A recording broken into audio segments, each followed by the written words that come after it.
Hey guys, this is Melissa with Love Covered Life, and I'm back today with another Q&A video.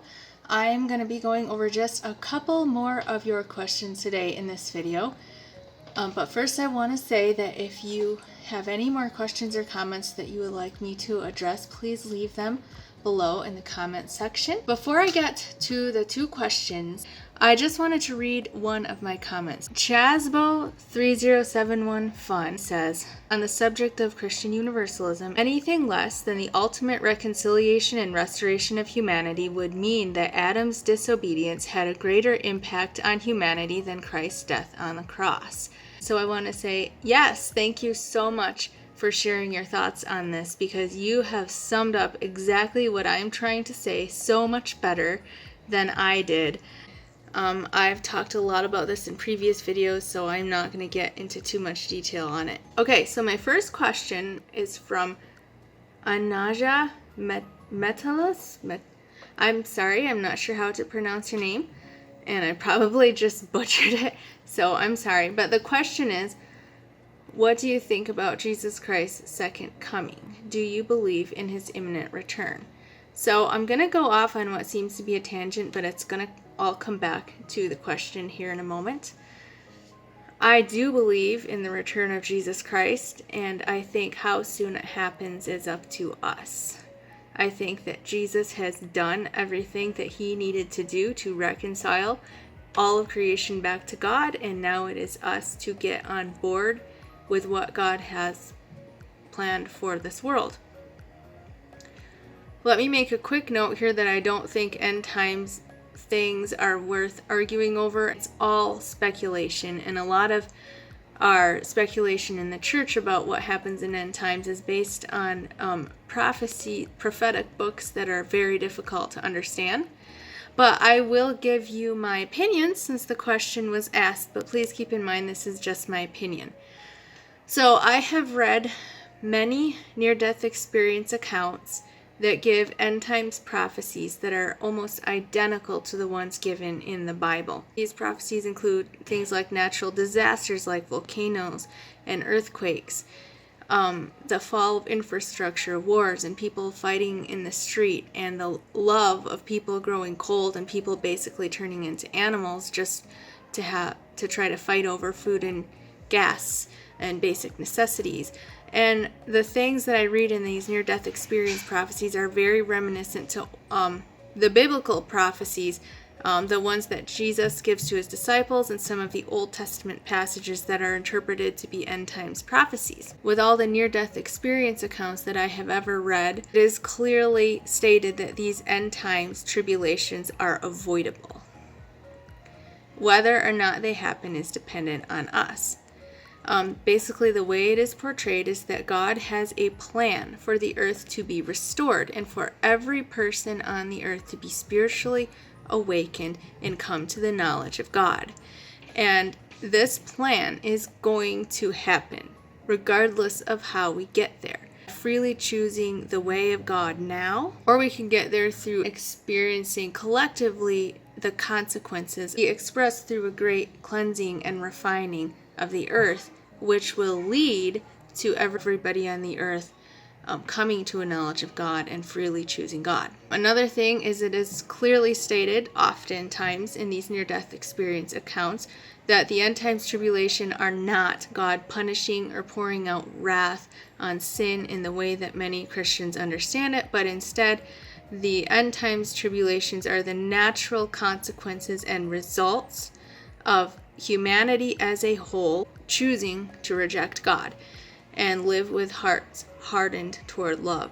When we treat each other in an unloving way, and we treat the earth irresponsibly, we live in the low energetic vibrations of fear and greed and hatred and all the things that are opposite to love, there are consequences for that, because the universe is energetic, and everything that we think and feel and say and do affects everything and everyone else.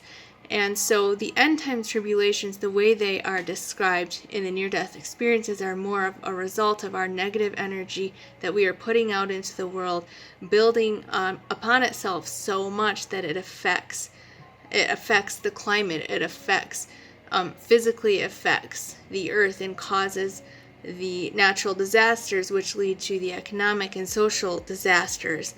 We are actually creating these things. They are the direct result of the way that we, as a collective whole, have chosen to exist spiritually and live in this earth and interact with one another. So in the near-death experience accounts, there are usually two alternatives shown for how the world could end.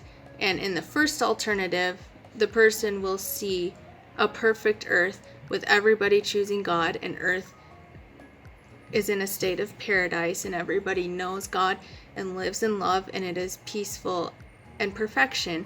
And then the second possibility is that the earth goes through a great time of upheaval and tribulation, and a great cleansing occurs, and afterwards humanity learns that they need to choose God and that they need to choose the way of God, which is love, joy, peace, etc. As a side note, this is exactly what I mean when I say that all people have free will, but ultimately all people will choose God. Because God, who is love, is the presiding pattern or force of the universe. We can either choose it freely or we can experience the consequences of not choosing it, which will then ultimately convince us to choose it, because in reality, love is all there is, and we are here to learn to choose love. That's why we are here on earth. That's just a side note. Getting back to what I was talking about, but basically, we have two choices. We can either choose God and the way of God freely now, collectively as a whole, or we can suffer the consequences of not choosing it, which, by the way, is not God's will for us, but He will use it and weave it into His will and use it all for good and ultimately bring all people to Him through the consequences of our own choices. So ultimately, we will get to the point where the earth is renewed and restored and perfected, and all people living on earth are living in the knowledge of God, whether we get that way through our own choice now or through the tribulation and then through our choice. To put it in the words of Howard Storm, who had one of the most prominent near-death experience stories, I highly recommend it. I have his book right here, My Descent into Death. You can read all about it, and you can read about the end times prophecies that he was given in that book. He says in the restored earth, in reference to the perfected earth, the Spirit of Christ lived in every heart fully and completely. And if there ever was a reference to the second coming of Jesus Christ, that would be it. When every person is living in the knowledge of Christ and the Spirit of Christ is in every person's heart living on earth. Now, interestingly, Christians don't tend to see end times prophecy as something that can be avoided. You consider that the point that prophecy is meant to be a warning, and all prophetic passages in the Old Testament were taken as warnings. If you heed the prophecy, the judgment or the tribulation will not come.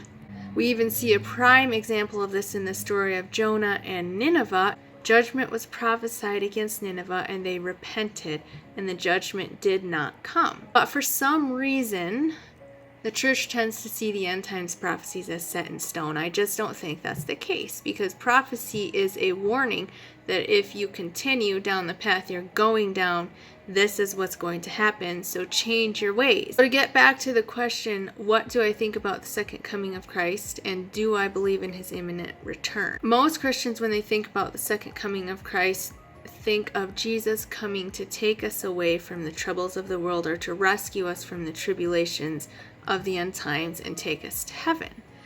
And I understand where this comes from, because there are some passages that seem to indicate us being taken away.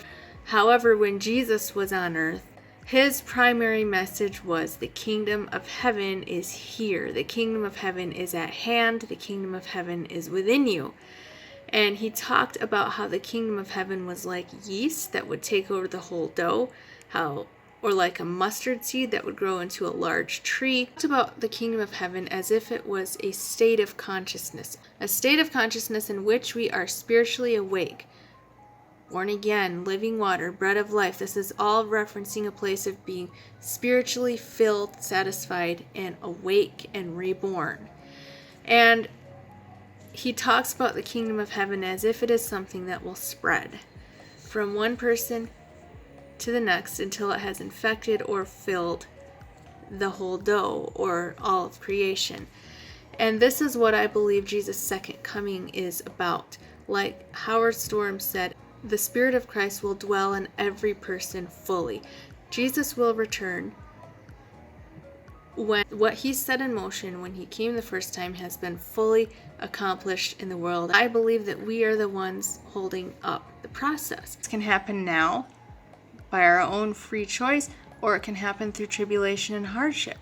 But it will happen. And as a side note, I think many of the passages that talk about judgment of those who don't know God in the New Testament could be referring to the tribulation that will come upon the world if people continue to take the road of hardened heart against God. Which leads me to one last quick question for this video. Tim Forster asks, how would 2 Thessalonians 1, 8 through 10 fit with the restoration of all things? I'll read that quickly. It says, he will punish those who do not know God and do not obey the gospel of our Lord Jesus. They will be punished with everlasting destruction and shut out from the presence of the Lord and from the glory of his might on the day he comes to be glorified in his holy people and to be marveled at among those who have believed. This includes you, because you have believed our testimony to you. So, yes, there will be punishment for those who choose hard hearts, if we want to use that word. The Bible does use that word, at least in the English translation. I haven't looked to see what that particular word is in Aramaic or Greek. Because first, it's inevitable. It is our choice and the consequences of our choice. If we as a whole continue to, and even individually continue to choose hardness of heart, continue to reject God, then there are consequences. There are natural consequences that will follow. And it is also necessary. It is necessary for our own growth, so that we will ultimately choose to soften our hearts. Not denying that there is punishment, just that it does not last forever. And I don't think that the punishment is so much God pouring out judgment on people out of anger or wrath towards them, just venting his anger on them as some people see it. I think it is more him allowing the natural growth process to occur, just like human parents do with their kids, allowing them to experience the consequences of their choices. Obviously, this is on a much grander scale, because it is a much bigger story we're talking about here. I don't believe that it is possible for punishment to be the end of the story in a universe that is patterned after and ruled by a God who is love. Love is too powerful. Love is all there is. And in the end, love will burn away everything that is not of love. It will teach, it will bring into harmony, it will reconcile. It's the nature of what love does. So no, I'm not denying the punishment. I'm just saying the punishment has a purpose, and it is ultimately to teach, to grow, to purify, and to restore. So again, if you have more questions or comments, please leave them below. Thank you so much for all the interaction that you guys have given. Those of you who have shared my videos, I've had a couple of you comment and say that you shared and asked if that was okay. Yes, absolutely. It is always okay. Thank you so much for sharing. Be loved, be happy, be at peace, and thank you for watching.